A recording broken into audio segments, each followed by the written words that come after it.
किसी जमाने में फिनलैंड के एक गांव में ऑल्डर नाम का एक चालबाज रहता था।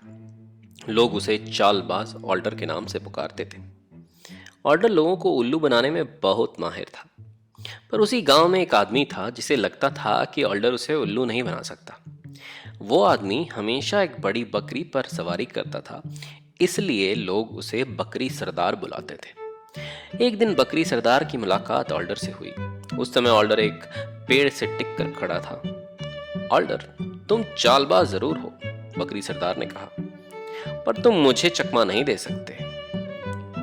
मैं तुम्हें भी उल्लू बना सकता हूँ, ऑल्डर ने कहा, पर मैं अपनी चालबाजी का थैला अभी घर भूल आया हूँ।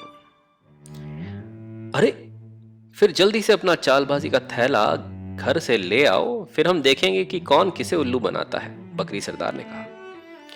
मेरे लिए वो करना अभी संभव नहीं, ऑल्डर ने कहा, क्योंकि मैं अभी इस पेड़ को गिराने से रोक रहा हूं। अगर मैं इसे छोड़कर चला गया तो फिर पेड़ गिर पड़ेगा।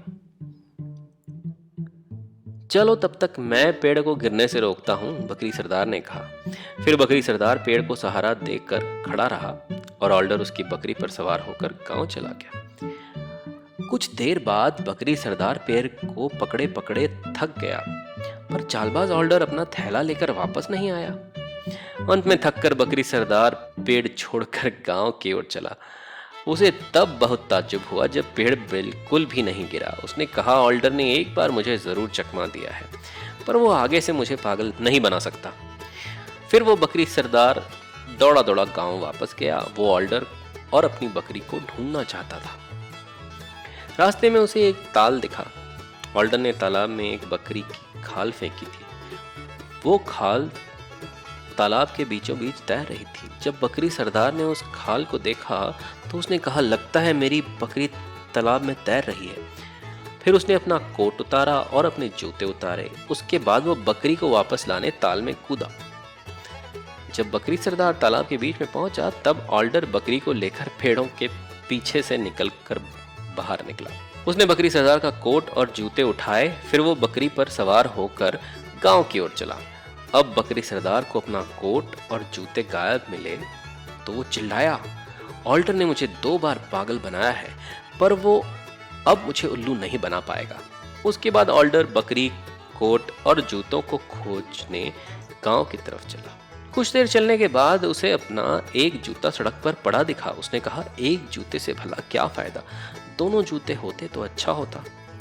फिर वो उस अकेले जूते को छोड़कर गांव की तरफ वापस लौटा। कुछ देर बाद उसे सड़क पर दूसरा जूता भी दिखाई दिया। वो दूसरे जूते को उठाकर पहले जूते को लाने के लिए वापस लौट पड़ा, पर पहला जूता वहां से गायब था, क्योंकि चालबाज ऑल्डर उसे वहां से पहले ही ले जा चुका था। बकरी सरदार ने अपनी मुट्ठी भींची और जोर से चिल्लाया, ऑल्डर ने मुझे 3 बार चकमा दिया है, पर वो आगे से मुझे उल्लू नहीं बना पाएगा। उसके बाद वो ऑल्डर, बकरी, कोट और जूतों को खोजने गांव की तरफ चला। अंत में बकरी सरदार ऑल्डर के घर पहुंचा। जब ऑल्डर ने उसे आते हुए देखा तब उसने अपने थैले में से एक खरगोश निकालकर अपनी बीवी को दिया। फिर ऑल्डर अपनी छत के ऊपर वाले छोटे कमरे में जाकर छिप गया। ऑल्डर की पत्नी दरवाजे पर खरगोश के साथ गई। बकरी सरदार ने पूछा, क्या ऑल्डर घर पर है? नहीं, ऑल्डर की बीवी ने कहा, वो जंगल गए हैं। आप अंदर आइए, मैं उन्हें लाने के लिए अभी इस खरगोश को भेजती हूँ। फिर वो उस खरगोश को लेकर अंदर गई। पत्नी ने ऊपर के कमरे में जाकर खरगोश ऑल्डर को थमाया। फिर वो दौड़ती हुई दोबारा बकरी सरदार के पास आ गई। कुछ देर बाद ऑल्डर दरवाजे पर आया। उसके हाथ में वही खरगोश था। उसने अपनी बीवी से कहा, वो खरगोश मुझे बुलाने आया था, इसलिए मैं दौड़ा दौड़ा घर आया हूँ। बकरी सरदार उस खरगोश को आश्चर्य से देखता रहा। तुम्हारे पास तो बड़े गजब का खरगोश है, बकरी सरदार ने कहा। क्या तुम उसे मुझे बेचोगे? तुम चाहो तो 25 रुपए में उसे खरीद सकते हो, ऑल्डर ने कहा। फिर बकरी सरदार ने ऑल्डर को 25 रुपए दिए और ऑल्डर ने बकरी सरदार के हाथों में उस खरगोश को थमा दिया। फिर बकरी सरदार उस खरगोश को लेकर खुशी खुशी अपने घर गया। घर पहुंचने के बाद बकरी सरदार ने पत्नी से सूप बनाने को कहा। उसने कहा, मैं लकड़ी काटने के लिए जंगल जा रहा हूँ।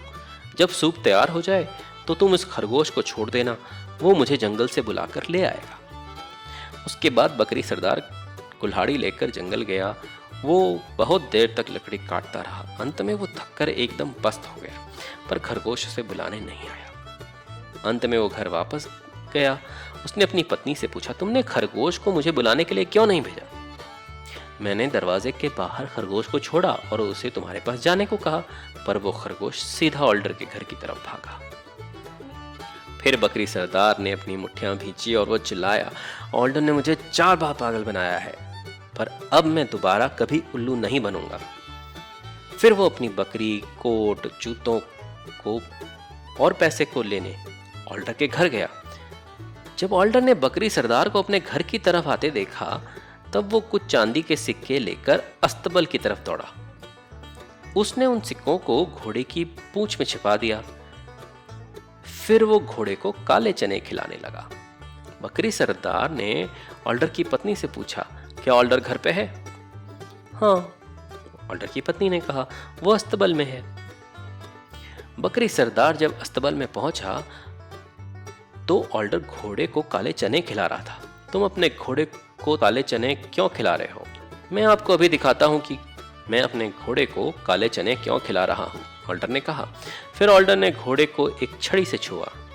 तब घोड़े ने अपनी पूंछ हिलाई और फिर चांदी के सिक्के नीचे गिरने लगे। बकरी सरदार चांदी के सिक्कों को इस तरह गिरते हुए देखकर एकदम हक्का बक्का रह गया। तुम्हारा घोड़ा तो बड़े गजब का है, बकरी सरदार ने कहा। क्या तुम उसे बेचोगे? उसके लिए आपको 500 रुपए देने होंगे, ऑल्डर ने कहा। फिर बकरी सरदार ने ऑल्डर को 500 रुपए दिए और ऑल्डर ने बकरी सरदार को अपना घोड़ा दे दिया। फिर बकरी सरदार घोड़े पर सवार होकर घर वापस चला। घर वापस पहुंचकर उसने पत्नी से कहा, देखो मैं कितने गजब का घोड़ा खरीद कर लाया हूं। फिर बकरी सरदार ने घोड़े को छड़ी से छुआ। घोड़े ने अपनी पूंछ जरूर हिलाई, पर कोई भी सिक्का नीचे नहीं गिरा। बकरी सरदार ने एक बार फिर से अपना सर पीटा। ऑल्डर मुझे 5 बार ठग चुका है, पर अब मैं उसके चकमे में नहीं आऊंगा। फिर वो अपनी बकरी, कोट, जूते और रुपए लेने ऑल्डर के घर चला। रास्ते में बकरी सरदार को उसका छोटा भाई मिला। उसने अपने भाई को पूरी राम कहानी सुनाई कि किस तरह ऑल्डर ने उसकी बकरी, कोट, जूते और रुपए हथिया लिए। उसके भाई ने कहा, मेरे पास एक बड़ा बोरा है, हम ऑल्डर को पकड़कर इस बोरे में बंद करके उसे उस नदी में फेंक देंगे, फिर ऑल्डर कभी किसी को उल्लू नहीं बना पाएगा। उसके बाद बकरी सरदार और उसके भाई ने ऑल्डर को बोरे में डाला। उन्होंने बोरे का मुंह रस्सी से बांधा और फिर उसे नदी में फेंक दिया। कुछ देर बाद बोरा तैरता हुआ किनारे पर आ गया। फिर बकरी सरदार और उसके भाई ने एक लंबे बांस से बोरे को दोबारा नदी में ढकेल दिया, पर ऑल्डर की जेब में एक चाकू था। उसने बोरे की रस्सी काटी और बाहर निकल आया। फिर उसने बोरे को पुआल और पत्थरों से भरा और दोबारा से उसे सिला। उसके बाद ऑल्डर एक पेड़ के पीछे छिप गया। उसने बकरी सरदार और उसके भाई को एक बड़ा लंबा बांस लाते हुए देखा। उन्होंने बोरे को नदी के बीच में दोबारा ढकेला। उसके बाद ऑल्डर 2 दिनों तक गांव नहीं आया। फिर उसने 10 गाय खरीदी। तीसरे दिन वो उन गायों को हाँकते हुए बकरी सरदार के घर के सामने से निकला। बकरी सरदार और उसका भाई ऑल्डर और उसकी 10 गायों को आंख फाड़ फाड़ कर देखते रहे। ऑल्डर, तुम यह गाय कहां से लाए? अरे, ऑल्डर ने कहा, मुझे यह गाय पानी के नीचे मिली। वहां पर सैकड़ों ऐसी गाय थी, पर मैं सिर्फ 10 गाय ही ला पाया। मुझे भी बोरे में बांध कर नदी में फेंको, बकरी सरदार ने कहा। मुझे भी कुछ गाय चाहिए। फिर ऑल्डर ने बकरी सरदार को बोरे में बांध नदी में फेंक दिया। कुछ देर बाद बकरी सरदार चीखने चिल्लाने लगा। तब ऑल्डर ने बकरी सरदार के भाई से कहा, देखो वो गायों को बुला रहा है। फिर बकरी सरदार के भाई ने भी कहा, मुझे भी एक बोरे में बांध कर नदी में फेंको, मैं भी वहां से कुछ गाय लेके आऊंगा। फिर ऑल्डर ने उसे भी बोरी में बांध कर नदी में फेंक दिया। कुछ देर बाद बकरी सरदार का भाई भी चीखने चिल्लाने लगा। कुछ देर बाद ऑल्डर ने एक लंबे बांस से दोनों बोरों को नदी से बाहर निकाला। उसने बोरों के मुंह की रस्सी काटी, जिसके बाद दोनों लोग बोरे में से बाहर निकले। ऑल्डर उन दोनों को देखकर बहुत जोर से हंसा। उसने बकरी सरदार से पूछा, बताओ मैंने तुम्हें कितनी बार उल्लू बनाया? तुमने मुझे 6 बार पागल बनाया, पर अब मैं फिर कभी दोबारा उल्लू नहीं बनना चाहता हूँ। उसके बाद ऑल्डर ने बकरी सरदार को उसकी बकरी, कोट और जूते वापस लौटा दिए। उसने रुपए अपने पास ही रखे, क्योंकि वो चाहता था कि बकरी सरदार यह हमेशा याद रखे कि चालबाज ऑल्डर ने उसे 6 बार उल्लू बनाया था।